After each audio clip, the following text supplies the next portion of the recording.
할렐루야, 사랑하고 축복합니다. 반갑습니다.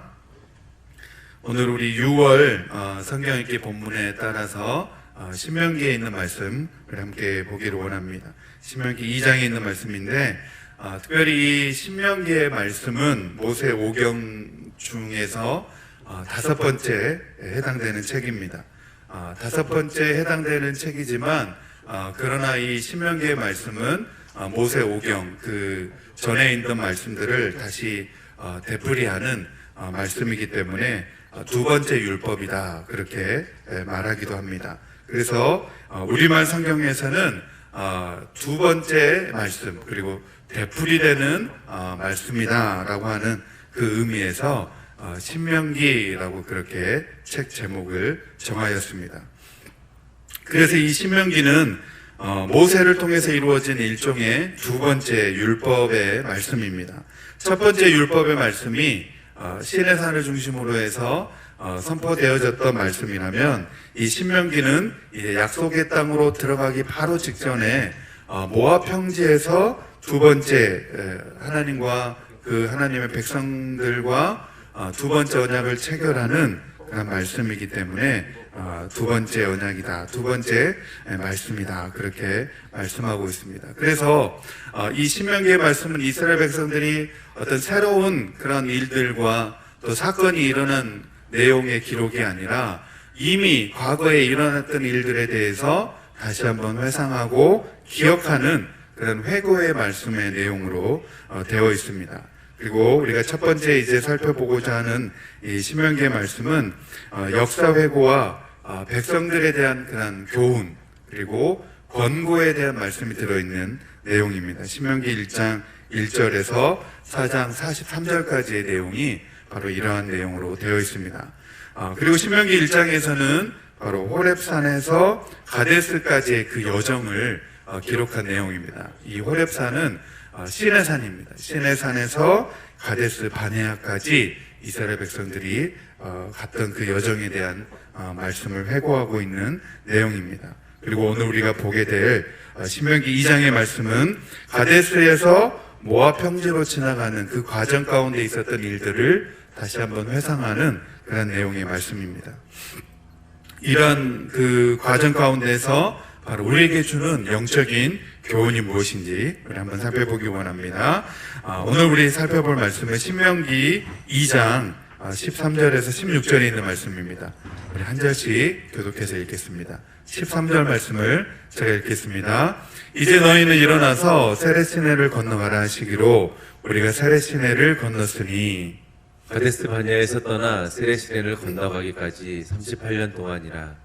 이때에는 그 시대의 모든 군인들이 여호와께서 그들에게 맹세하신 대로 진영 중에서 다 멸망하였나니 여호와께서 손으로 그들을 치사 진영 중에서 멸하신 거로 마침내는 다 멸망되었느니라. 모든 군인이 사망하여 백성 중에서 멸망한 후에. 아멘. 이제 첫 번째로 우리가 살펴보고자 하는 내용은 이 가데스 바네아에서 세렛 골짜기, 세렛 시내를 건너기까지 얼마의 시간이 세월이 흘렀는가라는 것입니다. 우리 14절 말씀입니다. 14절 말씀 다 함께 같이 읽겠습니다. 시작. 가데스 바네아에서 떠나 세렛시내를 건너가기까지 38년 동안이라. 이때에는 그 시대의 모든 군인들이 여호와께서 그들에게 맹세하신 대로 진영 중에서 다 멸망하였나니. 아멘. 이 말씀은 이제 민수기 20장에 나오는 말씀인데 민수기 19장과 민수기 20장의 그 차이는 굉장히 큽니다. 그냥 챕터 한 장의 차이가 아니라 오늘 우리가 읽고 있는 이 본문의 말씀처럼 14절 말씀처럼 가데스 바네아에서 세렛 골짜기를 건너기까지 약 38년의 시간이 흘렀다는 겁니다. 그렇기 때문에 민수기 19장에서 민수기 20장의 그 간격은 시간적으로 따지면 38년이 지난 그런 시간적인 간격이 있는 그런 말씀입니다. 그래서 14절 말씀에 보니까 가데스 바네아에서 세렛 골짜기를 건너기까지 약 38년이라고 하는 그 시간이 지나갔다는 겁니다.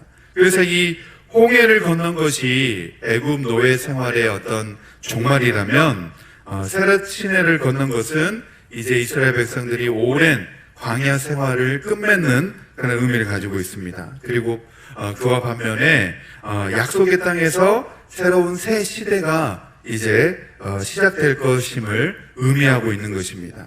자, 두 번째로 가나안 정탐 후에 하나님이 이스라엘 백성에게 맹세하신 일이 이 말씀 가운데 일어나고 있는 것을 볼 수 있습니다. 그것이 무엇이냐면 우리 14절에서 15절 말씀입니다. 14절에서 15절 같이 읽겠습니다. 시작.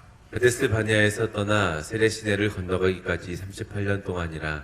이때에는 그 시대의 모든 군인들이 여호와께서 그들에게 맹세하신 대로 진영 중에서 다 멸망하였나니 여호와께서 손으로 그들을 치사 진영 중에서 멸하신 고로 마침내는 다 멸망되었느니라. 아멘. 오늘 이 말씀에 보면 굉장히 경각심을, 우리 믿는 성도들이 경각심을 가져야 될 그런 내용들이 이 내용 가운데 등장하고 있는 것을 볼 수 있습니다. 하나님은 이스라엘 백성을 가나안 땅에 그냥 다 들여보내지 않으셨습니다. 1차 인구조사 때 20세 이상 계수된, 그리고 전쟁에 나가 싸울 수 있는 그 사람들을 오늘 말씀에 보면 그 시대의 모든 군인들이 여호와께서 그들에게 맹세하신 대로 진영 중에서 다 멸망하였다. 그러니까 하나님이 다 그들을 죽이셨다는 겁니다. 민수기 1장 3절에도 나오는데 하나님이 그들을 다 멸하셨다는 겁니다. 왜냐하면 그들이 가나안을 진격하라는 그런 하나님의 명령을 거역하고 자신들의 뜻대로 그 가나안 땅을 정탐한 이후에 돌아와서는 그들이 믿음으로 그 하나님의 언약을 바라보지 못하고 12명의 정탐꾼 중에서 10명의 정탐꾼들이 하나님의 그 말씀을 신뢰하지 못하고 원망하고 불평하게 된 것을 볼 수 있습니다. 하나님을 원망하고 불평한 그러한 불신의 사건으로 인하여서 민수기 14장에 보면 하나님은 이제 그들이 가나안 땅에서 40일 동안 가나안 땅을 정탐하였다면 하루를 1년으로 삼아서 그들이 40년 동안 광야에서 방황하게 되리라. 광야에서 유랑하게 되리라. 그렇게 하나님이 말씀하게 됩니다. 그리고 그 40년의 기간 동안 그 광야의 1세대들이 이 세레시나이를 건너기까지 그들이 다 이제 죽게 되어지는 것을 볼 수 있습니다. 그런데 한 가지 정말 놀라운 사실은 이 15절 말씀입니다. 15절 말씀에 보면 여호와께서 손으로 그들을 치사. 그들은 누굽니까? 그들은 하나님의 백성들, 이스라엘 백성들, 하나님이 택하신 자기 백성들입니다. 여호와께서 손으로 자기 백성들을 치셨다는 겁니다. 그들은 이스라엘 백성들이고 하나님께서 선택하신 백성들이고 이집트에서 출애굽시키신 하나님의 그 백성들이었습니다. 그럼에도 불구하고 하나님은 그들을 하나님의 손으로 그들을 치셨다는 겁니다. 하나님은 자기가 택한 백성이라 할지라도 이 말씀은 무슨 의미가 있냐면 악에 대해서 결코 용납하지 않으신다는 그런 말씀입니다. 뿐만 아니라 이 세상에 조장되고 있는 온갖 불의와 악에 대하여서도 하나님께서는 하나님의 공의와 하나님의 정의로 판단하시고 심판하시는 하나님이라는 사실을 우리는 기억해야 된다는 것입니다. 하나님은 그 죄를 결코 용납하지 않으시는 하나님이시라는 겁니다. 하나님은 죄가 없으시기 때문에 죄를 싫어하시고 죄를 미워하시는 분입니다. 자기 백성이라 할지라도 그 죄 가운데 있을 때 하나님은 용납하지 않으시는 분이라는 사실을 오늘 말씀 가운데 보여주고 있는 것입니다. 세 번째로 하나님이 이 출애굽 1세대의 군인을 한 명도 남겨두지 않으셨다고 했는데 그렇게 하나님이 그들을 멸하신 이유가 무엇이냐는 겁니다. 우리 민수기 14장입니다. 민수기 14장 우리 34절에서 35절 말씀인데 같이 한번 읽겠습니다. 시작. 너희는 그 땅을 정탐한 날수인 40일에 하루를 1년으로 쳐서 그 40년간 너희의 죄악을 감당할지니 너희는 그제서야 내가 싫어하면 어떻게 되는지를 알리라 하셨다 하라. 35절 말씀. 나 여호와가 말하였거니와 오여 나를 거역하는 이 악한 온 회중에게 내가 반드시 이같이 행하리니 그들이 이 광야에서 소멸되어 거기서 죽으리라. 아멘, 아멘. 우리 34절 말씀에 보면 너희는 그제서야 내가 싫어하면 어떻게 되는지를 알리라. 그리고 35절 말씀에 보면 그들이 이 광야에서 소멸되어 거기서 죽으리라. 그러니까 하나님께서 하나님의 은혜로 보호해 주시고 붙잡아 주지 않으시면 우리 인생은 결국 어떻게 되는 인생이냐? 결국 광야에서 소멸될 수밖에 없는 인생이라는 겁니다. 여러분, 우리가 막 우리의 능력으로 어떤 우리의 능력이 뛰어나서 우리의 재능이 출중해서 우리가 잘 살아가고 있는 것이 아닙니다. 예. 우리가 지금도 호흡하고 살아갈 수 있는 이 비결은 하나님이 우리에게 은혜를 베풀어 주시기 때문입니다. 오늘도 우리에게 변함없이 하나님의 그 은혜를 우리에게 베풀어 주시기 때문에 우리가 이 순간에도 호흡하고 우리가 살아갈 수 있는 것입니다. 하나님께서 단 한순간이라도 우리를 붙잡아 주시지 않는다면 우리는 살아갈 수 없는, 소멸될 수밖에 없는 인생들이라는 것입니다. 그래서 하나님은 결코 죄를 가볍게 보시지도 않고 그 죄를 간과하시지도 않는 분이십니다. 성경 말씀에 보니까 죄의 삭은 사망이라고 말씀하고 있습니다. 죄의 삭은 죽음이라는 것입니다. 예수님은 이렇게 큰 죄를 지은 그런 사람이나 그리고 우리 마음 가운데 품은 작은 죄라 할지라도 그러한 죄의 대가를 지불하시기 위해서 예수님은 십자가에서 자신의 생명을 내어주신 분이십니다. 그렇기 때문에 우리가 별것 아니라고 생각하는 죄의 무게가 바로 예수님의 생명의 무게와 같다고 하는 사실을 우리는 기억해야겠습니다. 그렇기 때문에 우리에게 어떤 죄도 우리가 가볍게 여기지 말아야겠습니다. 기독교인이라면 누구나 아직 우리 몸에 남아있는 그런 죄성을 우리가 인정하고 끊임없이 우리는 연단을 통해서 우리가 성화의 과정으로 가야 되며 거룩을 연습하는 것이 당연하다는 것입니다. 그것이 우리 성도들에게 자연스러운 일이라는 것입니다. 하나님은 자기가 택한 백성이라 할지라도 악에 대해서 결코 용납하지 않으시는 분이라는 사실을 오늘 우리가 말씀 가운데서 살펴보게 되었습니다. 그리고 이 세상에 조장되고 있는 온갖 불의와 악에 대하여서도 하나님께서는 그대로 그것들을 보고 계시는 것이 아니라 하나님의 공의와 또 하나님의 정의로 판단하시고 심판하시는 그런 하나님이라는 사실을 우리가 보게 되었습니다. 그러나 하나님께서는 끊임없이 불순종하며 반역하는 인간의 모습에도 불구하고 이 땅 가운데 예수님을 보내주시고 예수님을 통하여서 우리 인생들을 얼마나 사랑하시는지 그런 하나님의 사랑을 우리에게 나타내 보여주셨습니다. 그런 책이 있습니다. 광야, 그 은혜의 땅에서 하나님의 놀라운 광야 프로젝트라는 그런 책이 있는데 이 책에 보면 정말 은혜가 되는 그 내용이 나옵니다. 이 책에 보면 이 광야의 시험을 통과한 하나님의 사람들에 대한 내용이 나오게 되는데 모두 눈에 보이지 않는 하나님을 자신의 목자로 삼은 사람들이라는 겁니다.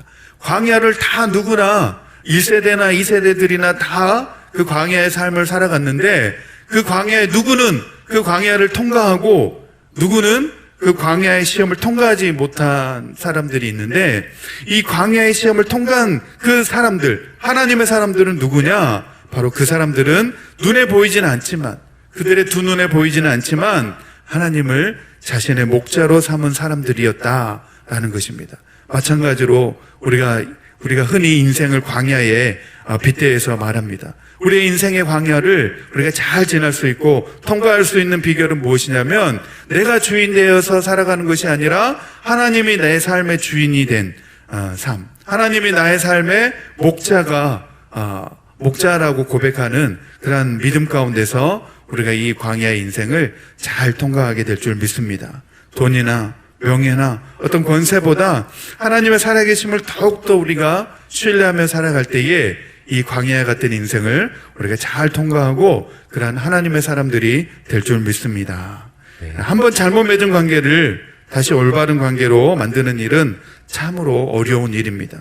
그럼에도 불구하고 이 광야에서 하나님과 인간 사이에서 끊임없이 여전히 그 관계 회복을 원하시는 하나님 아버지를 우리가 볼 수 있어야 한다는 것입니다.